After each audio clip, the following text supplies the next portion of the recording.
Okay, we have a plenary panel, supply chain best practices. Don't we want to know about supply chain best practices? So Sally Canario, Head of Operational Excellence and Analytics, Strategic Projects, and CI Maersk will moderate the panel, and I'll have her come up and introduce her panel members. Wow, this is an all-star team coming up here.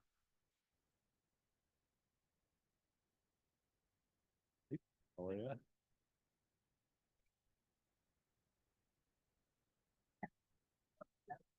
Totally all-star team. Even Mr. Lululemon. Hi, guys. It's so great to be in front of you. I was part of the first cohort. So really wanting to see how many students we have out there who took my black belt course. I see Dimitri, if you guys can all stand up. Any black belts out there? Best practice. Donovan? All right, great. I have a great panel here. Just wanted to thank everyone for coming out all the way from Germany. So wanted just to introduce Marcus. Thanks. We've got Lululemon, Chris Bonner. Thank you so much for coming out. Thanks for having me. I'm just looking at my picture here. Obviously, that picture was taken a while ago. My hair has changed a little bit since then. We also have Chris Langito. Yes, thank you so much. My first time here. Really appreciate being here. And like Chris, my beard is way darker in the picture than it is currently. So that's definitely one that I've used from a while ago. And we also have Mary. Congratulations on your award. Thank you. Appreciate it. And we also have Wayne, who is also a board member. Thank you. I just looked at my mug shot there. I'm not sure when Marvy got that picture from, but anyway. It does look like a mugshot. So one of the things we want to talk about today is about people, process, information, and systems, and what differentiates you from your competitors. So wanted to first talk about process. Do you have any heavy, bulky processes that you want to share out what you do at Global Industrial? Sure. So just real quick. Hi, my name is Chris. I'm the Chief Supply Chain Officer at Global Industrial. We're a leading distributor of MRO products, industrial supplies. If you're opening a distribution center, an office, a school, we likely have the products to be able to supply to you. But as you can imagine, those products do tend to be big and bulky. We manufacture everything from gloves and safety glasses all the way up to 70-inch cat sweepers that you would use to sweep your distribution center or the parking lot. And a lot of those products are big, bulky, heavy, and are, you know, as big and bulky as they are, susceptible to damage, and there's a lot of risk there. You know, coming out of the supply chain, the pandemic, and then the supply chain crisis of the last couple of years, I think you know, the panel on supply chain finance yesterday spoke about it a lot. The whole idea of just in case inventory, kind of the movement away from just in time. So now inventory availability and shipping speed are kind of table stakes at this point. So, you know, we've really had to figure out how do we differentiate ourselves from our competitors. And quality and cost are really the areas that we need to make sure that we're providing value. And cost specifically on big and bulky to move those products, usually via the LTL or the truckload market to our customers, is an area that we need to solve for. And we've done a ton of analytics around our customer behavior, and they do not love it when we deliver a product damaged. Right? There's a big change in the sales pattern when a customer is receiving a product that they've paid a lot of money for, that hasn't delivered well. And so these were problems that we knew we needed to solve for. And you really have to go all the way back up the supply chain in order to be able to do that. So if you think about product design and some of these bigger products, can you ship them smaller? Can you ship them better protected? We just introduced pallet racking that is bolted together versus the standard welded pallet rack. That's typically, you know, 4 feet wide. Now we can ship that sort of nested very closely together. And then when a customer is able to bolt that together when they receive it, it's a little bit of extra work, but it has the same weight requirements, and it can ship less expensive, you know, on a pallet in the LTL lanes. We've also looked at things like shipping unassembled tables and other things that typically we've done assembled in the past. So a lot of focus on, can we ship it cheaper, but then also packaging design. Can we reinforce it to make sure that we're delivering it safer and preventing those damages that lead to the lost sales? So a lot of work on packaging and product design. And then when you think about, as it gets to your distribution center, it's going to sit for a little while, especially if it's now just in case inventory. So we got to make sure that we're storing it properly. We're factoring in how many can stack on each other with the weight and the packaging involved there. And then finally, how do we select the right carrier to deliver that product? There are a ton of players out there in the truckload and LTL market that have really attractive costs, but they also beat the hell out of those products. And so you've got to find that nexus of what is the right cost at the right quality from those carriers to make sure that you're sort of optimizing, you know, the trade-off there, and making sure that, especially on these expensive, big and bulky products, we're spending the money to deliver those products well to our customers. And then it sounds like a lot of investment, and it is, but it's investment, because it's not expense, it's investment, because ultimately the better that you can reinforce these products, the smarter and cheaper that you can ship them. You're ultimately going to satisfy your customer. They're going to have a better experience, and they're going to buy more from you. I can't tell you how many customers we've delighted just based on the fact that they've received large products in good shape, not beat up, not looking like they've been run through, you know, a mill, and they're just happy with the delivery when others haven't been able to do that. And so, you know, it's a lot of investment, but it's absolutely worth it. Thank you. And that resonates with me. When I first graduated from the USC program, I worked for one of my professors, Das Gupta, at Amazon, and we worked on heavy bulky. Absolutely, we had that journey about 12 years ago. So it was pretty amazing just to see how we could transform regular product into e-com ready goods. So absolutely. So wanted just to also talk about, besides process, information. So maybe you can touch upon information and how you utilize it at your company. Do you guys use AI? Yeah, sorry. Yeah, so we've started to integrate some of it into our business, mainly around the back office functions. So trying to take care of some of those more mundane tasks that happen in the back office. Also around, you know, the customer service experience, getting, you know, automated help desks, resolutions as well, just to turn things around, to take some of that heavy load off. We get tons of our industry is notorious for getting millions of emails every day. So using AI tools that will actually read through emails and, you know, to be able to direct those emails to where they need to go to as well. I mean, I like the Gen AI. I use it a lot to, you know, to read. If I've got a contract or something to read, I can use, I've got a tool that I use that actually will read the contract, summarize it, and highlight the points as well. So there's a lot of applications out there that are not necessarily built into the business today, but are there to be used, and to, you know, even in things like HR, to do job descriptions. You know, instead of somebody having to write something out, you can really just give it some pointers on what you're trying to do, and it'll actually write the job description. So some of those sort of more basic tasks are now being handled through these Gen AI tools. So. That's fabulous. Would like to talk to you more about that. For our company at Maersk, we do use LMS, our labor management system, AI, and that's at our outbound docks, or inbound and outbound. So we can actually gauge the speed at which the worker is working and know how many splits and destinations that it's going to, in order to understand how quickly can they get that container unloaded and loaded out. So that's pretty exciting for us to see. But what you were talking about, that's really sounds interesting to me as well. Anyone else? Yeah, so just real quick, we're leveraging a couple of technologies. One is on the vendor negotiation side. So as a distributor of over 500,000 products, you can imagine we have a long list of suppliers. Not all of them are strategic that we're engaged with at a top to top level.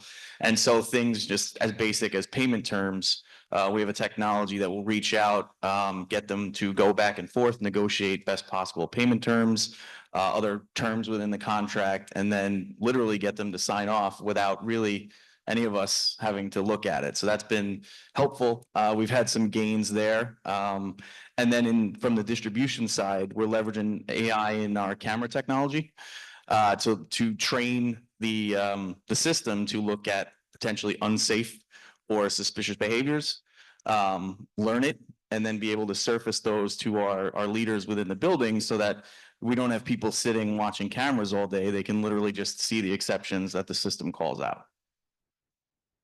I think one thing I'll call out is for any form of AI or innovation or automation that you're going to put into your warehouse, the thing that tends to be the less appealing thing to talk about continues to be data in. And if it's garbage out. But that can be extraordinarily costly for your company. If things as simple as dimensions of your product are off, or the flow in your building before you go and fix it are off, you can spend a lot of CapEx, and it takes a lot of work to get a building as optimized as possible at baseline before you go try to optimize it. And a lot of people don't want to slow down to do the work of, are we as good as we can be with the baseline that we have today? And are we confident in our assumptions on all of the data before we start going and saying, how do we improve this, right? Where do we start deploying machinery to do a bunch of different things in the building that can optimize? So the unpretty side of it is you've got to have data and baseline controls, which is quite a bit of work. Otherwise, you're just going to be cleaning up after the fact of deploying new technologies. Thank you. And what about in Europe? Well, I thought it's working now. Okay, good. So, good morning. The European Logistics Association is the largest logistics conglomerate in Europe. We have 57,000 members in 23 countries. And we are kind of summarizing all the logistics activities of the national logistics organizations. So this gives us quite a good overview. And many of the companies are medium-sized. We also have the big players, of course, as members, but a huge load of the medium-sized and also small ones. And you were touching a good point, because first of all, we need to have the data ready. We need to have it in a good quality. And we all hear that fancy, let's say, upscale solutions, which are good. And the big players have much more access to that than the smaller ones. But the general, first of all, process optimization, and to get a good perspective on where would you really need to start and what is adequate to your industry, to your specifics, can vary a lot. So we just had it in the presentation before. Find the right partner. Is it one partner? Is it several ones? Where do you want to start? What part of all the AI solutions is really the best starting point for your industry / your business? That's something what we are facing is really concerning the companies, because they do not really know where to start. So of course, everyone is doing something. What is very easy to start with are some of the back office things what Wayne just mentioned, where you can use it. Some do it strategically already, others do it more by random. And the examples that we already had are pointing into the right direction. However, means so we don't have the clue or the solution to do it in the best way. We are all, that's a short summary of the discussions in Europe. Yeah. Thank you. Chris? Hi, everybody. So as you might imagine, like everybody else and everybody else in this room is aggressively using AI as fast as we can in different places. And how do we do it smartly? From a supply chain perspective, I mean, commercially, we're certainly looking at it in the lens of what data do we know is accurate data, because to the point of, that, matter of AI and pre-AI data, and then still is really super important. So really looking at, if you go online, like how do we use data? How do we use AI to support, if you're shopping in Lululemon, how do we support that and support your shopping experience? From a supply chain perspective, then it's really how do we optimize and drive optimization within planning, would be a big one in logistics, in the right selection of lanes and optimizing from a cost lens, and optimize cost shipping. It's a pretty volatile situation we are in the world in logistics. So a lot of work there to help us optimize that, and similar to Sally, looking at from a labor management perspective, labor planning, how do we level in to do planning more effectively, and take us to the next level in planning. And it's really, I think, just echoing what the panel said, a lot of it is you need to spend the time to really understand the data set, spend the time to really understand where you are before you start launching into something like AI. And, it's really hard to go from A to Z. You're really going A, B, C, D, and growing into it. And, why we are a large company, the extent we're leveraging AI and doing it ourselves, it's not going to be in the supply chain world, right? We're not a supply chain company. We are a product company. And so what investments we are making in AI is really, that's more internal. It's really facing out there. So from a supply chain lens, we're very heavily dependent on vendors and packages that vendors provide. So, so a lot of discussions for us is what's the product roadmap from a vendor, how are they including AI, in a lot of similarity in what the past is that a real roadmap? Is that really truly going to happen? Are you really going to do that? Or are you just telling me you're doing that so you can sell me something? Right. And so some of those lessons of the past for different types of things still hold as you evolve into AI. But super powerful. We use it in predictive analytics for shipping to help us really on-time performance and things like that. That's been really super helpful and effective. So the last thing I want to ask is about, what is your company's secret sauce? What is your best practice? In AI or in general? About people. Oh, about people. Yeah, about talent. So from people, at Lululemon, very focused, our culture is very focused on people development. And I would say in two lenses. One is through individual development, and then team development. Is in general, it's important for us all to perform well and get the right tool set, but in the day we're successful or fail as a team, right? And so from a people lens, a lot of effort, from an individual development perspective. So like for myself, for example, I have roughly 40 directors that report into me, right? I meet with each of them at least every 6 weeks, right? So like strong skip level cadence with my director group. I meet with my direct reports at minimum weekly. Everybody has an individual development plan that we work together to develop. The directors, I take a personal lens to that. They're the succession of my function. And as a group, we discuss it, with my leadership team, we discuss our people's development at least 3 or 4 times a year, and spend half a day going through that and going through the individual development plans, and really think through strategically long-term what do our people want to do? What does the company need to do? So for example, I've moved someone that was running the region in Asia, and they wanted to move to North America and run a DC. And so they're now running a DC in North America, in Canada, for example, right? I've had people that are, Hong Kong, in a senior manager in Hong Kong in logistics. And we moved them to Vancouver for 9 months to really understand what it's like to be in destination, and really understand what it takes to run destination, to help educate their development, but also hope to make us more efficient and effective as a team.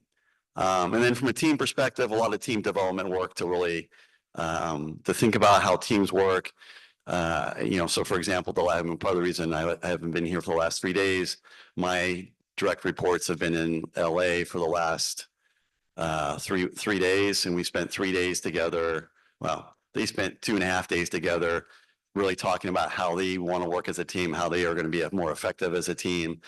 And they let me in for the last half day to have a conversation, to be part of that, and really what I need to do to contribute to as a leader in the team to be effective and help them be the best team they can be, and we can be together, right? And so we'll be doing that probably every 6 weeks. We're gonna get together for the next 6 to 9 months to really work on that as a team, to really enhance how we perform and can pull our team up, our respective teams as well. Thank you. And Marcus? I love to hear how it works with Lululemon, and I'm quite sure that because we are all on stage of that, we know how it should work, and everyone here in this room is also accepted. But I would like to share 2 examples from Europe. I was talking to a senior vice president of a huge organization, and they wanted to bring in more AI spirit and try new tools and all of that. So they really invested, and they are all over the world to check what's happening. But as soon as it is brought back into the organization, it ends somewhere.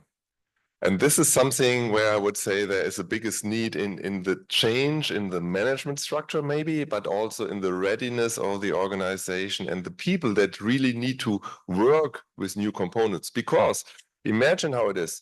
You have done it, everyone is doing his job. Nobody is sitting around waiting for new information to come or trying something fancy that may work, may not work. Even if we think that 99% of the new tools will work and will bring a big improvement. So now comes the question, why didn't I invent it? Why didn't I come up with the idea? And now suddenly someone that discovered something out there from the world is coming back into my headquarters and is telling me, you should try that. That will be a big improvement. Imagine how in not your organizations, but many others, how the willingness is to adapt that, to say, oh, that's really great. Sorry, I didn't come up with that idea, but you know how it is with this not invented here. People love that, yeah? So how ready is the organization? And then even if they would, of course, start, and then it would say, yeah, it doesn't work with us. Yeah, that may work in another industry, or their business is completely different, yeah? That's one thing. So that was with a big organization. Then I'm in an advisory board of a family-owned, relatively big organization. The owner is very enthusiastic. He's very innovative. If he could clone himself and have every board member's position, the company would rock the world. Well, but he's reliable on managers, which some of them are very good. I'm not judging the other ones. But so he's always bringing in impulse and says, we should try that. And I say, of course we will do. And because being in the advisory board, I see them every quarter of the year. And one of them is always telling, one of these senior managers is telling, or board members is telling, yeah, we are working on it. But I know, because I know some of the people, nothing is happening. So he's waiting for 1 year to get the first response, and he cannot take care of everything. So, well, please double check how it is in your organization. And that for me is kind of, we need to be organizationally ready to really have the interface or the, let's say, the open surface from the acceptance level to try something new. And not just the small things, but really go for a new dimension of the opportunities. So. I would say relationships, which is a very generic, I mean, everything that's been said in terms of people management within your organization, but relationships matter extraordinarily, and that's internally and externally. So it got called out over here that our marketing team wasn't in here. We're talking about S&OP and the supply chain nerds revolted. But I think that's the exact call out, is being able to bring everybody across your supply chain together and understand what you're trying to solve for. So that can be really basic things. It can be your trade compliance team spending time with your product development team so they understand HTS code implications for free trade or, tariff management.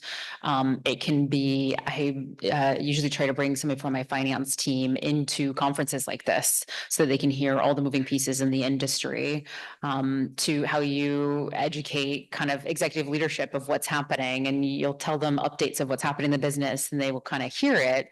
But until there's a disruption, you don't have to suddenly start saying, well, here's this thing called the Red Sea and here's why it matters to you now, right? You can say, look, there was some mounting tensions that we've talked about for 2 months. It's a thing now, and we need to talk about lead time because it's not going away, right? So really that relationship matters internally and then externally as well. You're a vendor, so you bring your vendor partners along with you for what your strategic initiatives are and assessing what their strategic initiatives are and that they actually marry up and come together or not. So understanding what their priorities are, where they're spending money, where you're spending money, and if they marry up together or not is really, really critical. So AI is beautiful, but at the end of the day, the relationships, the trust, the communication, and the strategic kind of engagements are what ride you through the reality of ambiguity that is managing supply chain for all of our industries. So I wanted to just go back to the secret sauce. Chris was talking about the secret sauce in his organization. I think, and other Chris and I were chatting earlier on, and one of the things I think for those of you who don't know who Ruhrlig is, we're a 172-year-old, sixth generation logistics company, family owned still. And I think one of the things that struck me is the culture, and culture drives a lot of what happens in businesses today, particularly decision making, and getting buy-in is a big deal. So for me, it's been an incredible journey to be able to excel, because when I go across the ocean, and I work a lot in the renewable energy space, and to be able to, these big projects are quite complicated, and there's a lot of money invested in it. There's penalties, delays, all sorts of things, and you're only as good as the other people on the other side. So I'm only one part of the equation, but just having that, one of the things that was absolutely critical for us is having buy-in on the other side of the ocean, on the other side of the project, because it's not necessarily just the customer that you're trying to convince or to bring on. It's more importantly to have the people inside your organization buy into what it is you're trying to do, whether it's Project Cargo, whatever the case may be, but it's a big deal. And I think when you have an organization that, like ours, for argument's sake, is organically grown, we haven't had a single acquisition in 172 years, it's pretty amazing. The DNA of the organization is the same wherever you go. I don't want to say it's like McDonald's, because I really like McDonald's, but maybe we'll use Chick-fil-A or some Zaxby's maybe, but it's a big deal. And so I think, sometimes that's overlooked. Everyone's counting trucks and planes and whatnot and systems. That's part of it, absolutely. But behind all of that is the people. And so it'll probably lead into one of your other things about retention and so forth. And that's a big deal. Finding the right people.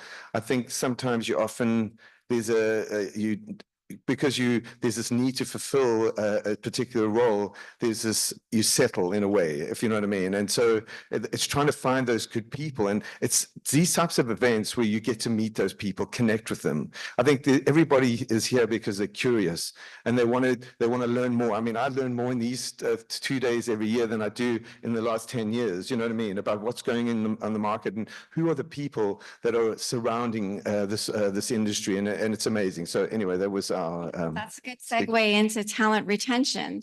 So at our company, we do talk about your glide path of where you want to go in the next 5 years. And I can see my team sitting there at the MERS table.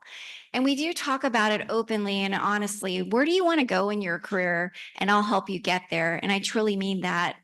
I want you to have the career that you want for yourself. And I know I have a bunch of engineers and black belts sitting out there and operational analysis team members. And I just wanted to say that talent retention is so important to us.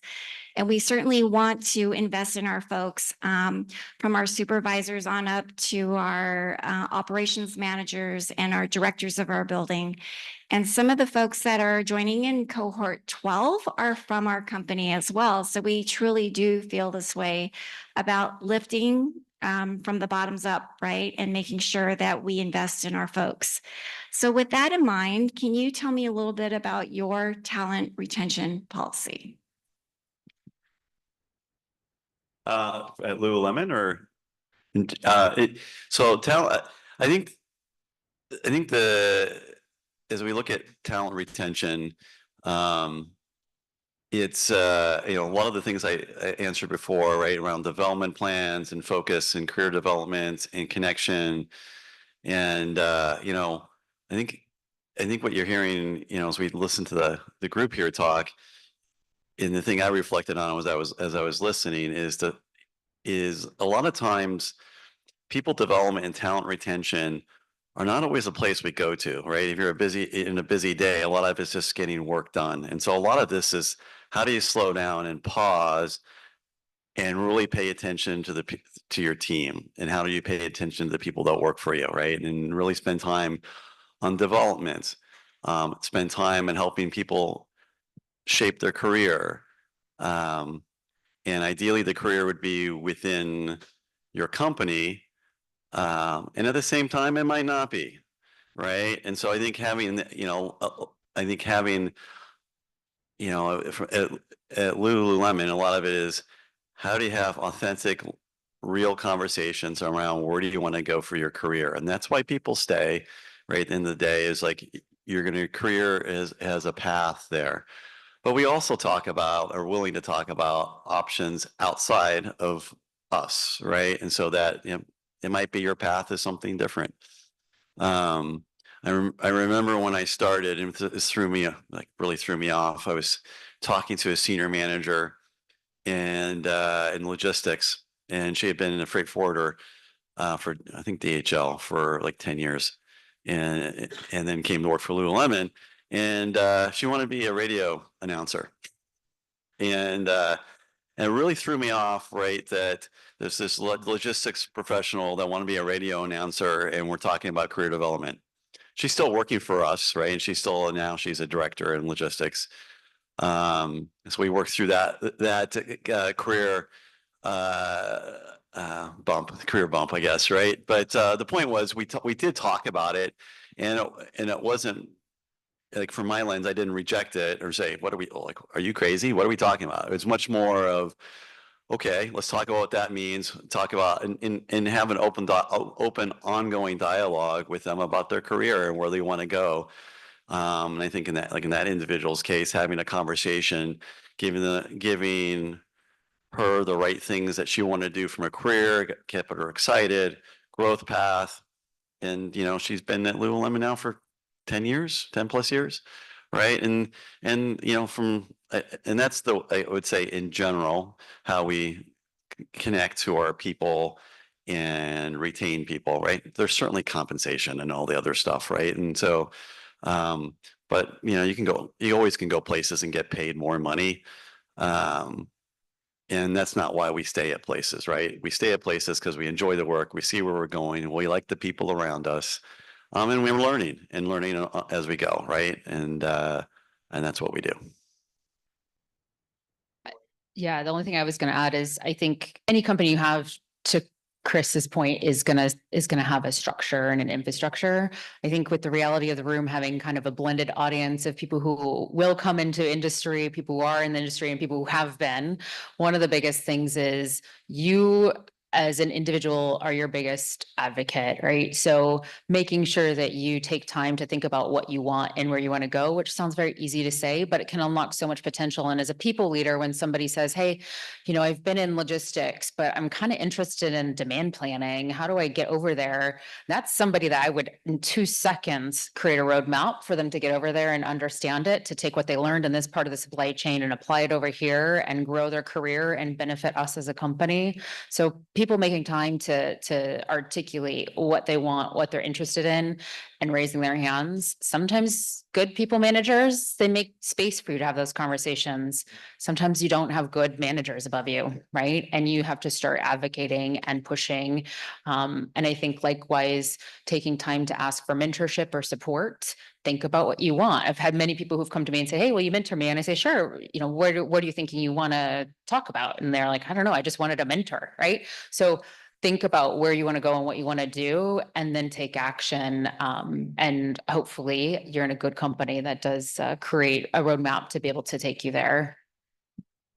And just to chime in a little bit on this subject, I think from a leadership perspective, and you know, everybody needs to be doing the development conversations, the succession planning, the mentorship programs, the compensation reviews, all the things that the cross training opportunities, the rotational opportunities, because those are all things that are going to excite and entice your high potentials to stay and grow within the company.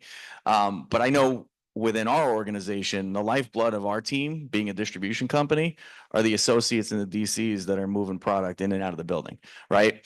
So my team is about 600 folks, and 90% of those are those distribution folks that are hourly associates, and they needed to have a reason of, why do I want to be here? What do I believe in this mission?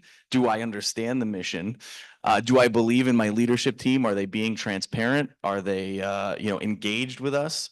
And so we went through a process 5 years ago where we started an engagement survey, and just literally asked every associate within the company. And thankfully, we got about 80%, which is pretty good for one of those surveys, responses. And we learned a lot of things about how people just didn't understand what our strategic vision was, didn't understand how their job aligned to our mission, vision, values, didn't understand, what they were doing meant to our customers' experience, and also wanted and craved more contact and more communication from the senior leadership team. And so we've just over the years taken all the feedback that we continue to do from that survey and make sure that we're highly engaged with our associates, and it's paid tremendous dividends. We went from turning over our staff probably over 100%, pre-COVID, to now it's 3-4% a month. And it's really because of, we've made some financial investments in terms of pay, in terms of benefits, but it's really just people believe in what we're doing, and they see what they're doing, how it impacts the customer, because we're communicating to them and they're aligned to the vision. Maybe just to add to that real quick is in similar fashion, the largest portion of my workforce is our DC employees. And, the thing I'd add to that, an engagement survey is really a powerful tool to leverage. In addition to that, from a retention perspective, we've put in, if you go to a Lululemon distribution center, there's a company store that has return products. It's sellable, it's new, but it's at a steep discount because someone making $20 an hour can't afford our product, right? We want them to be wearing our product. We have a workout studio. We have a workout, full gym in each of our DCs. Most of them have basketball courts, although that's not as big in Canada. We draw the line in hockey rinks, but so a lot of investment in our team members, and it's not usual to have a big open space to play basketball in at a distribution center. It's expensive space. And so we make investments in our people to do that, so that they can comfortable in the health and wellness. We have a yoga studio where, it's our roots. And we'll bring classes in, trainers in, and you can sign up to take yoga classes, HIIT classes, whatever and it's really whatever the DC wants to sign up for, like what's their thing and what's their jam that they're able to do, right? So a lot of discretionary type things like that. So it's a lot of focus to what makes us stand out versus other people. And I would say our turnover rate in the DC is like low teens, right? Annually. It's really low because we spend a lot of time, not just retention from that lens, but from a development lens. We have, compensation models and things like that.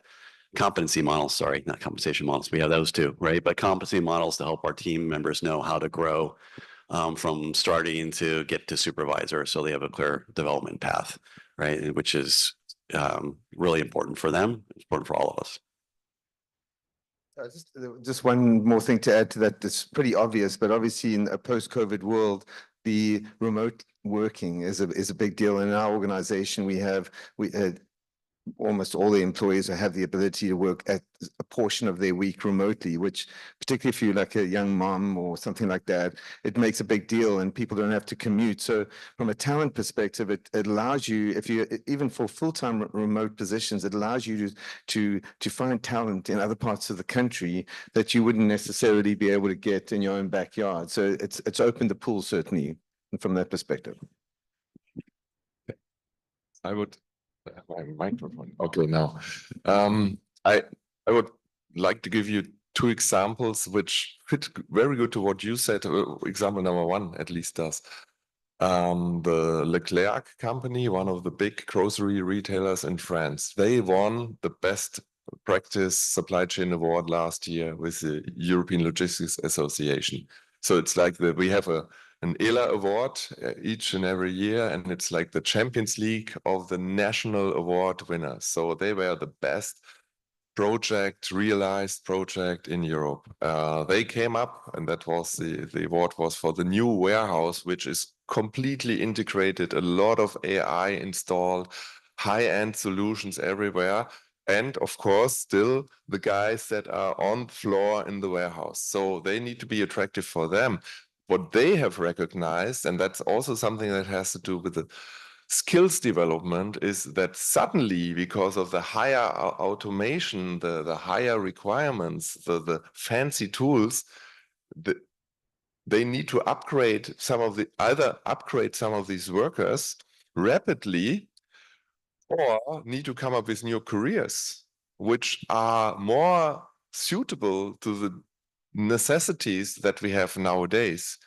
Because it's not the simple job anymore. Suddenly, and some of the guys don't want to do that, yeah, because some of them are very comfortable with the situation that they have. Especially if you're a trucker, you want to be in your truck, not necessarily work with the computer. That was a choice for a lifetime for some of them.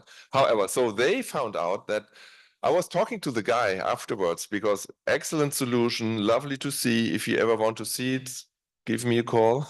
I'll introduce you. He said, in the retrospective, what we should have done differently, the location where we place the warehouse, because he has demand for higher skilled workers. And it's too rural to attract enough. So he said, if I would have known that before, I would have chosen a location much more expensive, but in the long run cheaper when it comes to labor costs, etc., because the basis for the employees is different from where it's positioned. That was one thing, as this upskilling or coming up with new careers, and do that early enough, because we all talk about this change, suddenly it's there, and nobody really knows to take advantage of the opportunities. Second, an example that goes back to a meeting I had with the Deutsche Telekom in the headquarters. It's on the highest level. The guy was in charge of whatever business, but he's doing that globally. And he said, so, well, we have our standards. We have the idea what we should do at every in each location. All of that. We do all kind of team events. I'm not 100% sure if they really do exactly what we have in mind here in the headquarters as best practice. If they really know how to operate that in the warehouse somewhere. I'm not naming a country. So let's see on the global map that because it's a global thing.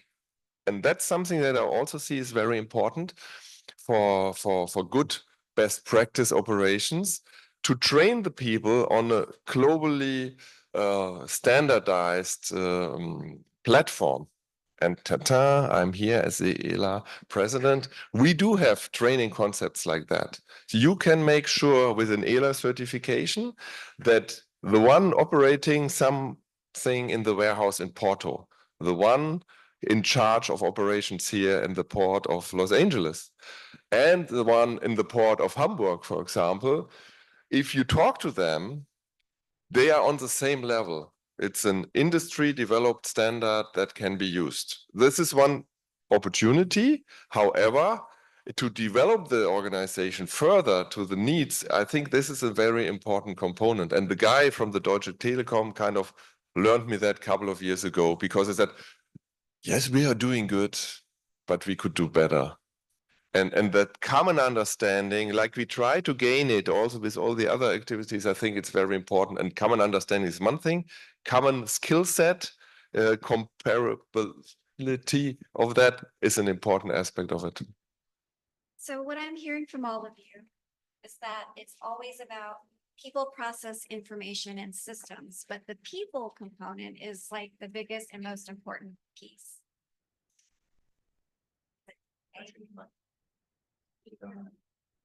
Supply chain. Thank you. Yeah, so yeah, that little disruption, thank you. So what I'm hearing from all of you is about people, process, information, and systems, and the people component is the most important part of it. And I really love that you guys are all out here. I believe in continuous improvement and always improving yourself and learning more about supply chain and how we can have better total landed cost. So with that in mind, Mary, did you want to talk a little bit about some of the post-pandemic focuses on cost containment?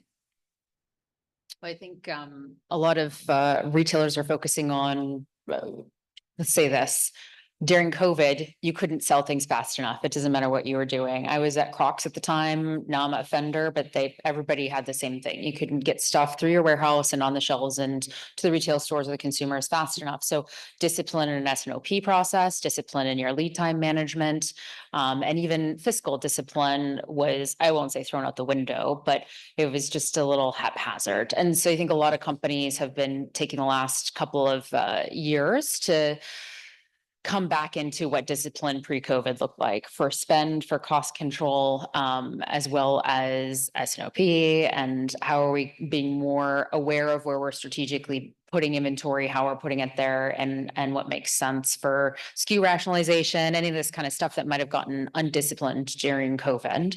So that's one.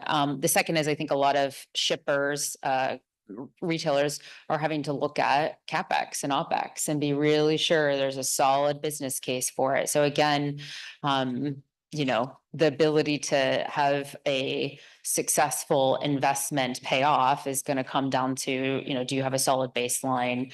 And are you going to properly invest? And is there a real ROI that matters for the purpose of the company? And the reality of the macro and microeconomic situation of consumer behavior, purchasing behaviors, et cetera, of the US and Europe, you're really having to monitor tightening down spend and being strategic about what you're investing in. It doesn't mean don't invest. So that's the conversations I've had with my team is, doesn't mean don't invest. It means we just need to make sure we have a solid ROI that is thoughtful, that actually pays off for a short term or a long term for company growth. But it is, people have had open checkbooks, right? We've been able to throw money at visibility tools and any of these things. And now it's really time to step back and look and say, are we being thoughtful about where our operating costs are going? And how do we continue to, the constant challenge any supply chain owner has, do more with less, right? It's a reality, and it's a reality for a lot of companies as they're going into next year with interest rate headwinds and consumer purchasing behavior. I mean, other than Lululemon, which is growing dramatically, right? And we are too. We continue to grow. We're growing in Asia, but it is almost pre-pandemic environment that we're having to continue to manage our supply chains in. Yeah, I mean, I would also say from a sourcing perspective, right? It's always been historically much cheaper to source a lot of our raw materials and or finished goods from third-party manufacturing overseas. But what we've seen through the disruptions over the last couple of years or last several years is that can become far more expensive than whatever the per unit cost of the product was. Especially when you have to distribute a 5 or 10x price of a container across the goods that are in that container. So looking at more nearshoring, onshoring of products and raw materials, or at least strengthening the partnerships with our carriers and with our factories to make sure that we can manage the lead time and the cost within a reasonable band versus having the dramatic spikes that we've seen over the last several years, because it can happen again. It certainly to a lesser extent happened earlier this year and is now starting to kind of straighten itself out a little bit. But we need to minimize the variability on that cost. I completely agree to everything said already. I think that the disruption we had kind of caused that in many cases now the cost per unit is not so relevant. The reliability, the access to the inventory and all of that, the raw material is super important. I would assume that the longer something like COVID is in the past and everything works out fine, we come back to how it was before, cost cutting and all of that.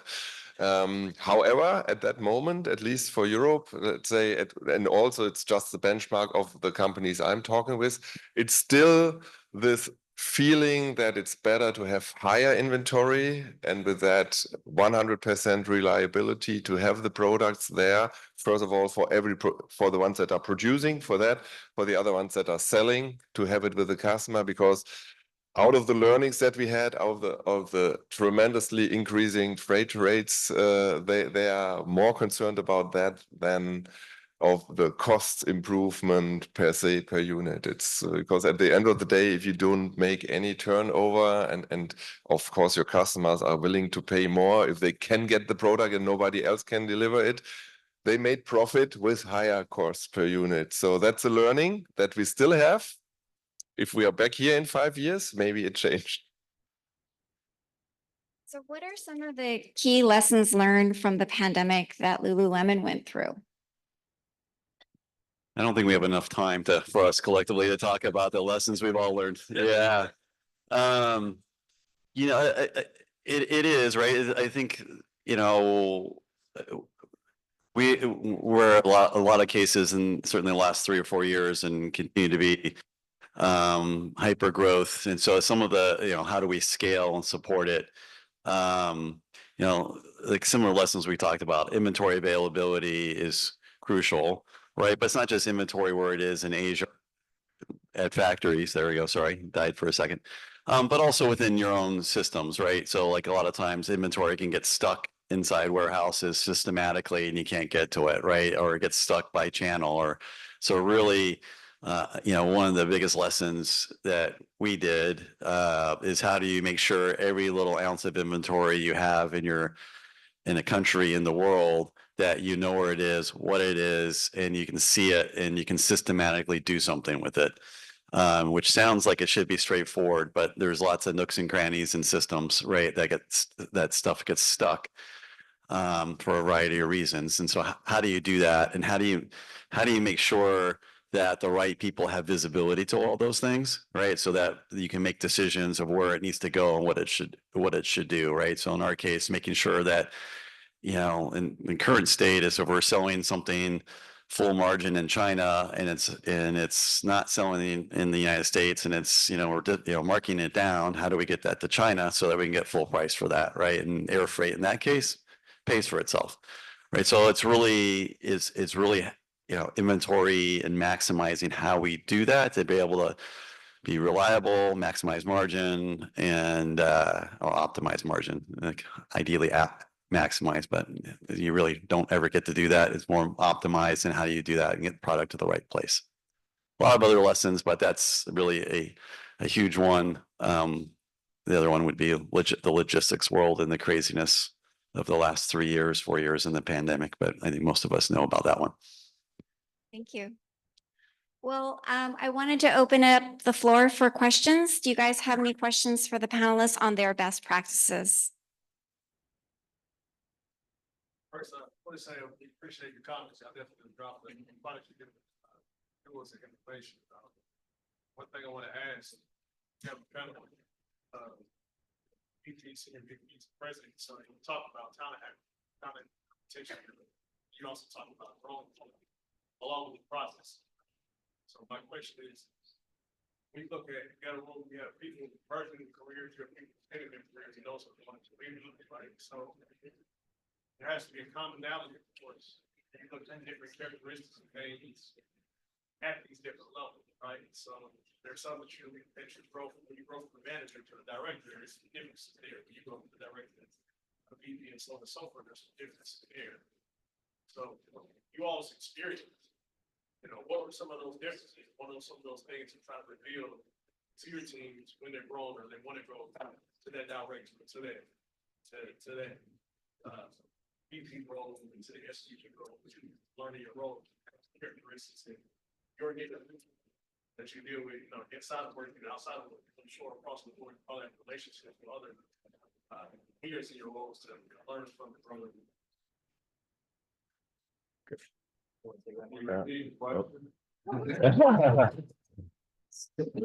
Who would like to volunteer for that?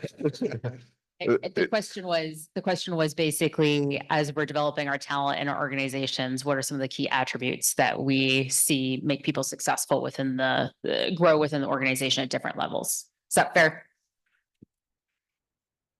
So I'm changing my hats now. I'm also a management consultant, and we did a very big project for a huge company to establish this, let's say, the skill and cultural development process over the different hierarchy levels that people achieve.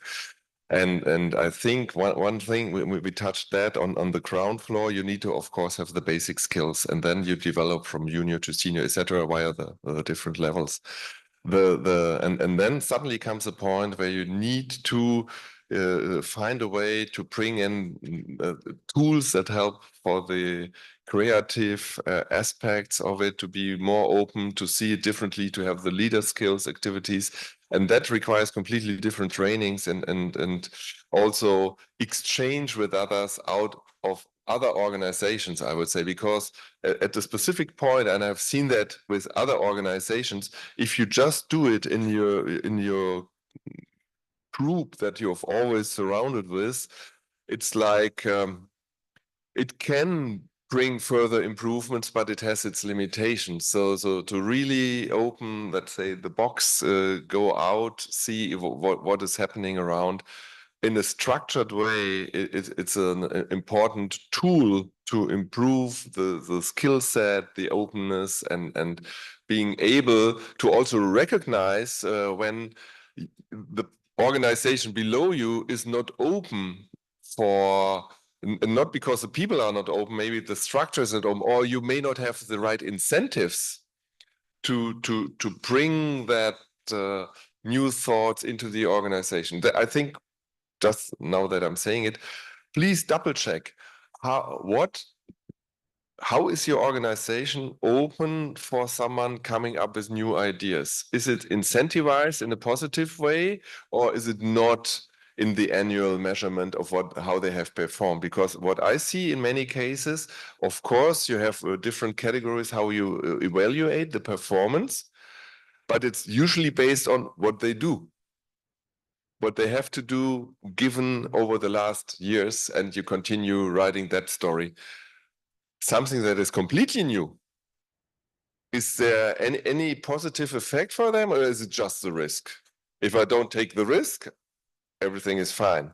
That kind of fits to what we discussed at the beginning. So. I think the question was around attributes that we look for in people that we want to bring into our organization.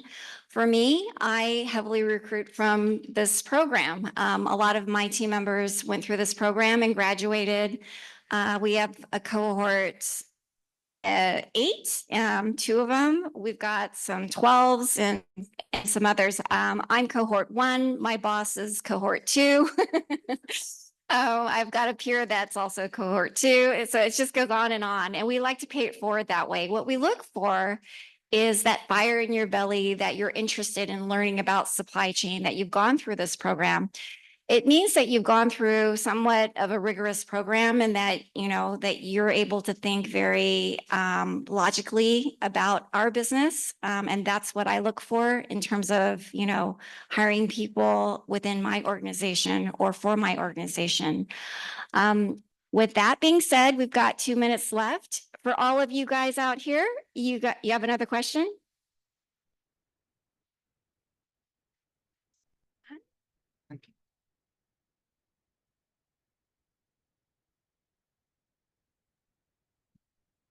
Hi, Sri Mangalampalli, Tada. Just my question is more to understand the changing environment in your organizations. I'm sure you've heard the cliche people, process, technology before. Everybody's heard that, right? I think with the acceleration of technology that's been happening over the last decade or so, I know the people in the process piece has to become more agile. That's what we have observed through our experience with other customers. So trying to understand what are some best practices in that space in terms of helping align that people process technology to a more agile, iterative environment, which is probably where we're going towards. Does that make sense? Question?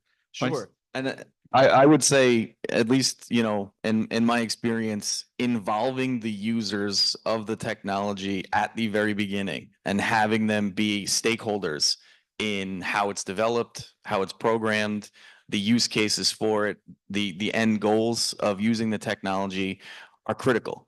Because if you've got a continuous improvement team or an operational excellence team sitting in a lab creating the best practices that they believe are going to be best leveraged with the technology, but the people who are actually going to use it are not consulted and not involved in the development of and the decision making on the how it's going to look, feel, be used, it will not be successful. So I think you've got to integrate the users of the technology at the very beginning for it to be successful. All right. Let me just add half a sentence. At the beginning and continuously throughout the process. You said that, but I would like to underline it because I've seen that they were involved, then it came to the IT department, they did all the setup, and then the kind of end product came back and said, we don't want that. You asked us to do it. They said, yeah, but we were not involved in the process. So what was offered then was not exactly what they wanted to do it constantly. Perfect. I completely agree. I think we're out of time, but thank you guys all for joining us. And wanted just to do a plug. I'm teaching Lean Six Sigma Black Belt beginning August 24th. It's open to all of you. I want to extend my Trojan family discount to you. So please sign up and we'll talk to you guys. Feel free to reach out to us. Thank you.